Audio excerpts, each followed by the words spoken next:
नमस्कार। आप देख रहे हैं दैनिक दुनिया समाचार।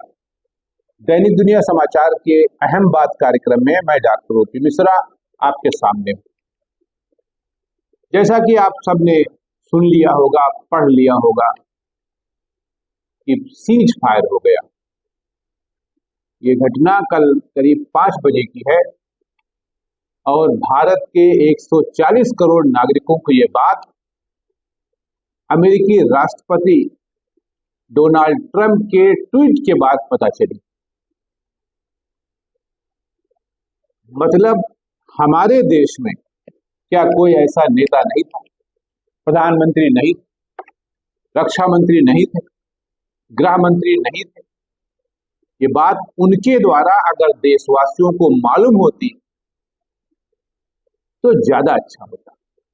हम लोग और हमारा पूरा देश आश्चर्यचकित और अचंभित इसलिए है कि 2 दिन पहले तक तो हमारी गोदी मीडिया इस्लामाबाद पहुंच चुकी थी। अमेरिका, भारत के वहां पाकिस्तान के प्रधानमंत्री भाग चुके थे देश छोड़। जनरल में, सरकार में, उसमें सेना में विद्रोह हो चुका था। ये सारी बातें चल रही थी। पीओके कब्जा हो चुका था। भक्तगणों ने तो इतने ट्वीट कर दिए थे कि विश्व के का जो नक्शा है, जो मैप है, उससे पाकिस्तान का नामोनिशान खत्म हो गया। मतलब ढूंढे नहीं मिल रहा था कहीं। भाई अचानक से ये क्या हो गया कि सीज फायर हो गया। ऐसे आदमी से आप सीज फायर की उम्मीद कर रहे हैं जो सीज फायर होने के बाद लगातार 3 घंटे तक वो गोलियां दागता रहा एलओसी पर।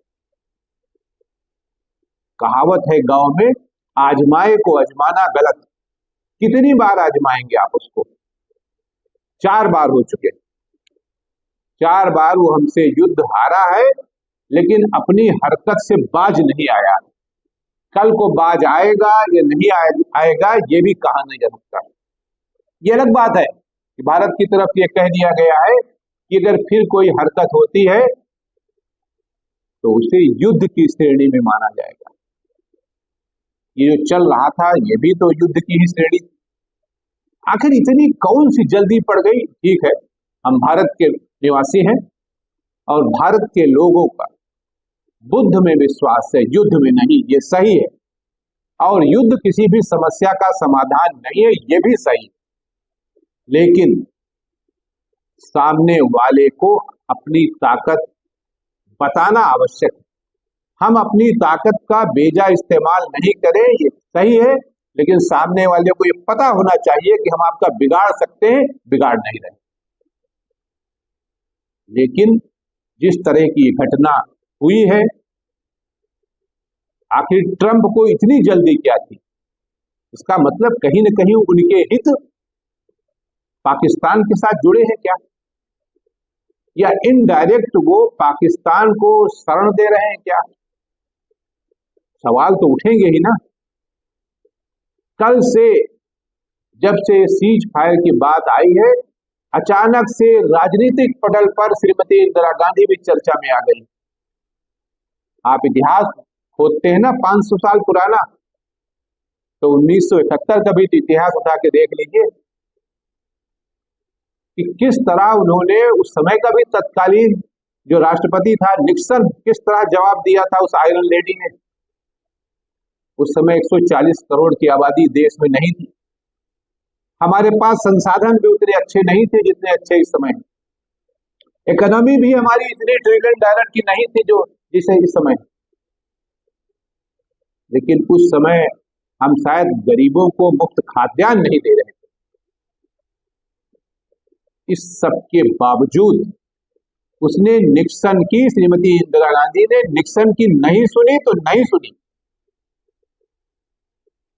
जिन लोगों ने 1971 का वो वातावरण देखा है उनको पता है कि अमेरिकी राष्ट्रपति ने बताया कि बे आप बंगाल में हमारा जो है जहाज खड़ा हुआ है। इंदिरा गांधी का जवाब था, जरा मुड़ के देख लीजिए, रूसी पनडुब्बियां भी लगी हुई। नतीजा क्या हुआ? तो जहाजी बेड़ा वापस चला गया और उस आयरन लेडी ने, जिसकी चाहे जितना भक्तगण आलोचना करें, चाहे जितना कहे कि जवाहरलाल नेहरू ने कुछ नहीं किया, इंदिरा गांधी ने कुछ नहीं किया, मैं कोई स्पोक्समैन नहीं हूं कांग्रेस का, राजीव गांधी ने कुछ नहीं किया, लेकिन किया तो भाई, इसे स्वीकार करना ही पड़ेगा कि किया उसने, और तोड़ के रख दिया। ये कोई मामूली बात नहीं। आज पूरा देश सरकार के साथ था, पूरा विपक्ष सरकार के साथ था, सेना का जोश हाई था, देशवासियों का जोश हाई था, लेकिन अचानक से निर्णय, और इस पूरे निर्णय में कहीं हमारे आदरणीय प्रधानमंत्री जी नहीं दिख रहे हैं। विश्व गुरु का दूर दूर तक पता नहीं कहां।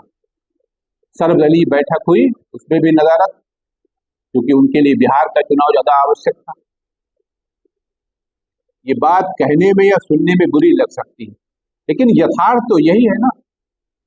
क्या ही अच्छा होता कि ट्रंप के ट्वीट से पहले भारत के प्रधानमंत्री या भारत के रक्षा मंत्री की तरफ से एक बयान जारी होता या सर्वदलीय बैठक होती और उसमें एक घोषणा की जाती। ये ठीक है कि अभी 12 तारीख को इस पर लिखा पढ़ी में, कहते हैं ना, एग्रीमेंट लिखा पढ़ी में होगा, तब तक सीज फायर रहेगा, ये बीच बीच में गोलियां चलेंगी, ये भी कुछ कहा नहीं जा सकता। लेकिन अचानक से इस घटी घटना से भारत का प्रत्येक नागरिक, हिंदू, मुस्लिम, सिख, ईसाई, सब हतोत्साहित। युद्ध का कोई समर्थक नहीं, देश की 140 करोड़ जनता भी समर्थक नहीं, लेकिन रोज रोज के बवाल से तो हर आदमी बचना चाहता है।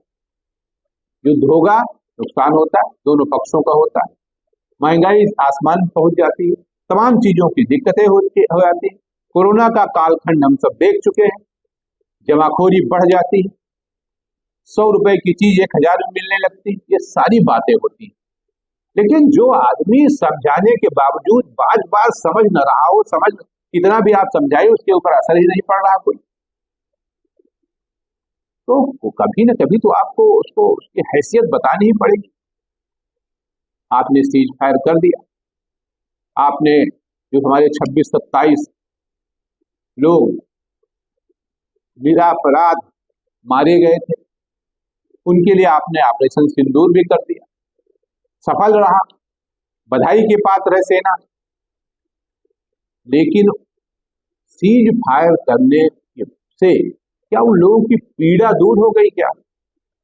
क्योंकि हम भी चाहते थे आर पार की लड़ाई रोज रोज तो छुट्टी हो जाए, लेकिन ऐसा नहीं हुआ। कुल मिलाकर जो भी हुआ, सरकार है, सत्ता है, सरकार जो भी निर्णय लेती है सेना को उसी अनुसार काम करना होता है। भारत की सरकार और भारत की सेना पाकिस्तान की सेना और पाकिस्तान की सरकार से अलग है। हमारे देश में जो सरकार निर्णय लेती है सेना उस पर अमल करती है, पाकिस्तान में सेना का निर्णय अलग होता है और सरकार का निर्णय अलग होता है। तो अब तो सब हो ही गया है, कोई बात नहीं, लेकिन भारत के प्रधानमंत्री या रक्षा मंत्री को एक बार सर्वदलीय बैठक या विशेष सदन बुला के ये बात स्पष्ट करनी चाहिए और बतानी चाहिए कि हमने ऐसा समझौता क्यों किया। ये भी बताना चाहिए कि क्या कोई हमारे ऊपर कोई अमेरिका दबाव था क्या? अरे यही अमेरिका दूसरा युद्ध नहीं बंद कर पा रहा है, सालों साल हो रहे हैं, चल रहे हैं, और हमारे मन को बहुत चिंता थी हमारी। तो आज के लिए इतना ही, नमस्कार।